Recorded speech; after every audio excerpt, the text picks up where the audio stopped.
And welcome to On Deck. Thank you so much for being with us.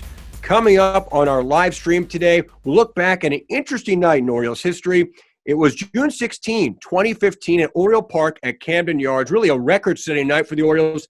They scored 19 runs on 17 hits, and they hit 8 home runs in a single ball game.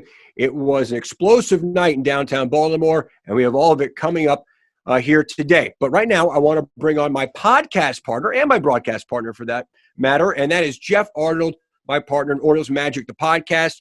And Geoff, it's great to see you. We just had a chance to talk with Scott Coolbaugh, former Orioles hitting coach, including the hitting coach at this time when the Orioles have this big night offensively against the Philadelphia Phillies. An interesting conversation because, yeah, there were some of the usual suspects who contributed, but not entirely.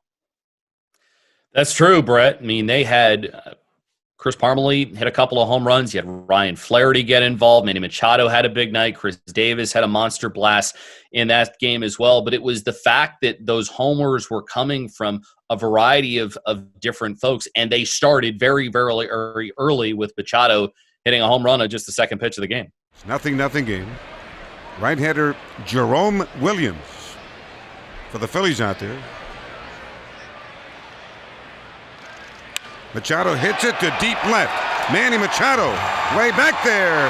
Hasta la vista, pelota. Manny Machado on the second pitch of the ball game, and the Orioles have a 1-0 lead. So I mentioned the 19 runs and 17 hits that night. Here's your home run list. The Orioles hit 8 of them. 2 by Manny Machado, including 1 to start off the game. Jimmy Paredes hit 1. I mentioned Chris Parmelee. He went deep twice. David Lowe hit 1, Chris Davis hit 1, and Ryan Flaherty hit the final 1. Yeah, and the thing about it, Brett, was you got production from all kinds of different guys. I mean, that was an Orioles team that surpassed its home run total from the previous year, and you don't have Nick Markakis, you don't have Nelson Cruz anymore, but you get a big season for Manny Machado. He goes from 12 home runs to 35, and then Chris Davis hits 47. So you were able to get some increased production. And then you had some other guys step up in big ways. Scott Coolbaugh talked about Jimmy Paredes and how he put up great numbers at one point, and his batting average was really high. But my favorite story from it was Chris Parmelee, and he and Coolbaugh still talk about that big Orioles game to this day. Last year, 2019 spring training, I was with the LA Dodgers. And Chris was in the minor league system, and we had visited over and over about that night. But those are the type of things that you find special because these guys are, in the game that have grinded to get an opportunity, and he come up and he really showed well that first night. I think he got 4 hits, perfect night on a perfect evening. So just those are the times when you see guys that you haven't run across in a long time. It sparks memories right away. And, just very happy for him to have the success that he had that night. Yeah, that's Scott Coolbaugh. You can listen to that podcast entirely starting tomorrow. You can get it at Orioles.com/podcast and wherever fine podcasts are downloaded. A really fun conversation, Geoff, with Scott Coolbaugh, talking about that night that we're about to play and beyond. That was maybe the most sort of in-depth, hitting conversation that we've had with anybody so far, where we not only talked about that 2015 Orioles team and that night in particular, but just some of the hitters that he enjoyed watching and that he continues to enjoy watching, how hitting has kind of evolved. I mean, we're in a point right now, and we talk about this on the podcast, where it's more of those 3 true outcomes and how it's different from when he was growing up and when he was playing the game, where it became a lot more about contact and hitting line drives. Now it's much more about getting the ball in the air and trying to hit home runs, and sort of the evolution from that style of hitting to this style of hitting was a part of that conversation with Scott that I really enjoyed. Now, you asked him about Ryan Flaherty, who is really on a personal level one of my all-time favorite Orioles. He's on the team on and off for several years, hits a couple of playoff home runs.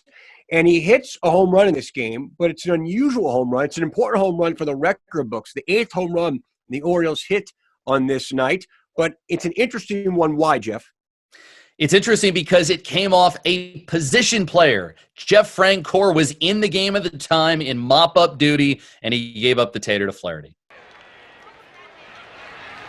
back at Camden Yards, and here we go. Bottom of the 8th inning. Orioles got the bottom of the order. Ryan Flaherty drives it to deep right center. Did he do it? This ball is way back there. Way back there. Wait that baby. Bye-bye, Ryan Flaherty. And that is a club record. And the Orioles have a new mark in their history for home runs in a ball game. It is 8. And we had a chance to ask the former Orioles hitting coach, Scott Coolbaugh, about that home run by Flaherty, where he actually took it a little bit from some of his teammates. Well, you definitely got to join in with the group and give the ragging going on. It's funny you say that because I talked about Parmley in 2019 spring training with the Dodgers. This year in 2020 in spring training, I saw Ryan with the San Diego Padres, who's coaching now. And we laughed about it, about some memories, talking about the Orioles times. And we definitely brought that up with Geoff Francoeur and said he definitely can hit BP with the best of them. But, you know, he takes it all in good fun. Happy for Ryan. It was topped it off. Nobody better to do it at that time than Ryan, and he takes the ribbon very well. That's Scott Coolbaugh. Again, that podcast will drop tomorrow, Orioles.com/podcast. Catch up on old episodes, Geoff. We had a lot of great conversations already with guys like Robert Andino, Orioles Hall of Famer Scotty McGregor, and then one that I know jumped out to both of us, which was the man who got to start on opening day 1992 to open the ballpark in downtown Baltimore, Rick Sutcliffe. That may be my favorite conversation that we've done so far, just because there's so much leading up to the actual game itself, where he comes to Camden Yards, is standing on the mound, and Johnny Oates, his old buddy and then manager of the Orioles, telling him, you're going to be the guy that throws the first pitch at Camden Yards. And then some of the backstory is how he was sick from an exhibition game that got played a little bit before that, and he goes out and pitches anyways. He was highly efficient. For the lessons that he learned about Mike Musina and all these other different guys, how Cal Ripken used to wrestle guys in the clubhouse. There's so many great stories from that podcast, and I'm sure that we're going to have a lot more of those to come in this space. Now, our next stream game is coming up on Sunday, and we will look back at one of my favorite nights in, honestly, Orioles history. It was Cal Ripken night at the ballpark, September 6th, 2012. The Orioles find themselves in firm contention and going up against the rival Yankees. They honored Cal Ripken that night at Camden Yards and unveiled his new statue, and it was quite a show put on by the Orioles and the Yankees, for that matter, that night. We'll look back at that on Sunday starting at noon with On Deck, and also we'll talk about it on Monday's podcast.